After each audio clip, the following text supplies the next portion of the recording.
Jemaat Tuhan Shalom, puji Tuhan, ini hari yang baru, berkat yang baru, hari yang baru, kemurahan yang baru. Sangat senang bisa menyapa jemaat yang terkasih dalam Tuhan lagi di pagi hari ini.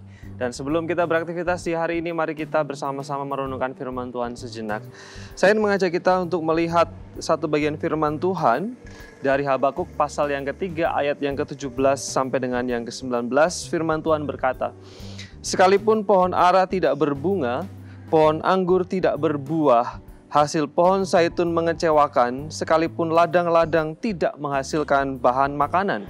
Kambing domba terhalau dari kurungan, dan tidak ada lembu sapi dalam kandang. Namun aku akan bersorak-sorak di dalam Tuhan, beria-ria di dalam Allah yang menyelamatkan aku. Allah Tuhanku itu kekuatanku. Ia membuat kakiku seperti kaki rusa. Ia membiarkan aku berjejak di bukit-bukit batu." Jemaat yang terkasih dalam Tuhan Yesus Kristus, pagi hari ini saya ingin mengajak kita semua untuk merenungkan satu bagian firman Tuhan dengan judul Keputusan Penting di Saat Genting. Kita tahu bersama bahwa keberadaan kita sekarang adalah hasil dari keputusan-keputusan yang kita buat di masa lalu. Ketika hari ini kita ada, ketika saat ini saudara mendengarkan firman Tuhan bersama-sama, ini adalah hasil dari keputusan yang kita buat di waktu sebelumnya. Kita memutuskan untuk mendengar, makanya kita mendengar. Dan jemaat yang terkasih dalam Tuhan, keputusan selalu kita harus buat. Dan khususnya ketika masa-masa sulit seperti ini, di masa-masa genting seperti ini, keputusan apa yang harus kita buat? Firman Tuhan mengajarkan di dalam Habakuk pasal yang ketiga ayat 17 dan 19. Firman Tuhan ini ditulis dalam kondisi yang tidak menyenangkan. Kalau jemaat Tuhan melihat di pasal 1 kitab Habakuk, maka Bapak Ibu dan Saudara semua akan melihat ada krisis besar di sana. Pada waktu itu Yerusalem jatuh ke tangan Nebukadnezar Raja Babel, lalu kemudian disusul dengan berbagai krisis di berbagai bidang kehidupan. Kalau di dalam pasal 2, di dalam Habakuk kita bisa melihat Nabi Habakuk bingung mengapa umat Tuhan ditinggalkan. Mengapa umat Tuhan menghadapi kesulitan? Mengapa umat Tuhan sepertinya dibiarkan menderita? Di mana pembelaan Tuhan? Lalu kemudian dilanjutkan di pasal yang ketiga, kebingungan Habakuk terus berlanjut di sana sampai dengan pasal yang ketiga ayat yang ke-17 dan 19 yang kita baca sama-sama di pagi hari ini. Di tengah-tengah situasi yang genting, di tengah-tengah krisis, di tengah-tengah ketidakpastian dan situasi yang membingungkan, akhirnya Habakuk memutuskan, namun, ada kata namun di sana, namun aku akan bersorak-sorak di dalam Tuhan, beria-ria di dalam Allah yang menyelamatkan aku.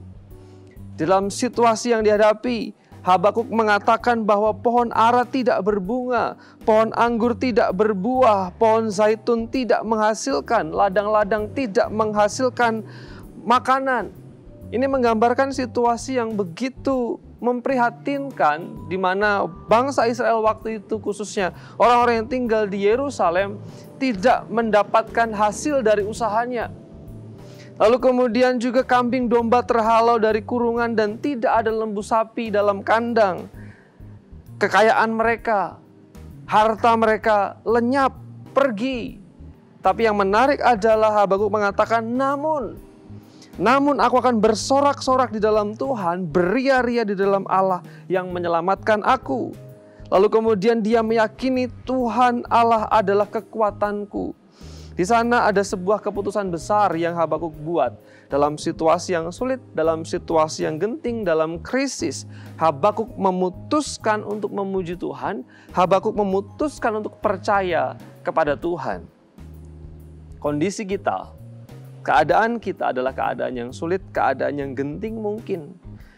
Seperti yang digambarkan di dalam Habakuk ini, mungkin usaha kita tidak membuahkan hasil.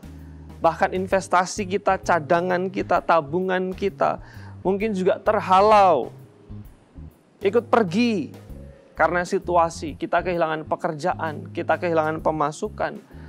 Tabungan yang harusnya kita simpan untuk masa depan tetapi harus dipakai sekarang ini karena situasi seperti ini. Ada banyak hal yang membuat kita sesak, tetapi seperti Habakuk katakan, mari kita memutuskan.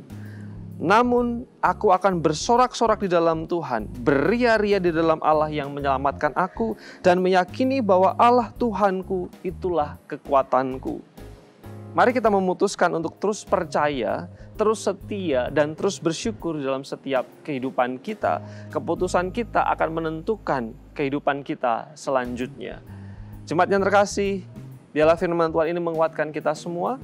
Mari kita membuat keputusan-keputusan yang baik, keputusan untuk percaya, setia, dan mengagungkan Tuhan, menjalani kehidupan dengan syukur di hadapan Tuhan.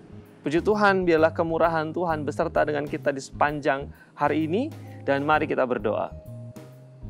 Bapa di surga, dalam nama Yesus, kami bersyukur untuk kemurahan-Mu di hari yang baru ini.